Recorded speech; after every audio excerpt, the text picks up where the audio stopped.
जिंदगी वही रहती है। एक दिन मैं एक धार्मिक ग्रंथ में से एक घटना के बारे में पढ़ रहा था।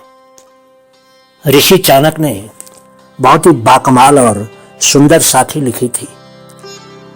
उन्होंने लिखा था कि एक बार 10-15 शराबी शराब के नशे में चूर रात के समय एक नदी के किनारे जा पहुंचे। वो किनारे लगी हुई एक बड़ी सी नाव में जाकर बैठ गए। वो सभी नशे में इतने चूर थे कि उनको कुछ भी मालूम नहीं था। सभी ने अपने अपने हाथों में एक एक चप्पू ले लिया और नाव के दोनों तरफ बैठकर पानी में चप्पू चलाने लगे। वो लगातार चप्पू चला रहे थे पर उनको जरा भी होश नहीं था। वो सभी अपनी पूरी शक्ति का प्रयोग करके चप्पू चला रहे थे। आधी रात होने लगी तो उनका नशा भी टूटने लगा, लेकिन वो चप्पू चलाते रहे। सुबह होने से कुछ पहले कुछ शराबी सो गए थे।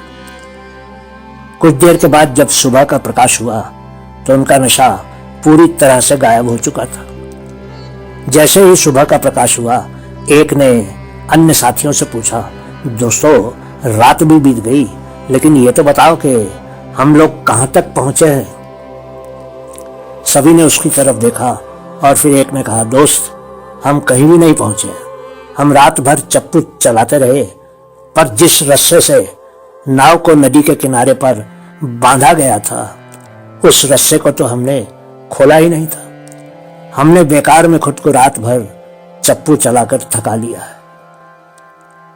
दोस्तों मेरी भी गुस्ताखी माफ कर दीजिएगा, क्योंकि मैं कुछ ऐसा कहने जा रहा हूं जो शायद आपको अच्छा न लगे। हम सब कथा कीर्तन के, दान के, पुण्य के, लंगर के चप्पू चलाते रहते हैं, पर जिन गलत विचारों से हमारे जीवन की नाव बंधी होती है, उन गलत ख्यालों की रस्सी को हम तोड़ते ही नहीं है। और इसका परिणाम क्या होता है? जिंदगी वहीं की वहीं रहते हैं। हम कहीं पहुंचे हों ऐसा नजर नहीं आता। आप भी दिन रात पूजा पाठ करते होंगे और धार्मिक स्थलों पर जा जाकर खूब दान पुण्य करते होंगे, पर क्या आपने अपने बुरे विचारों और बुरे कर्मों को त्याग दिया है?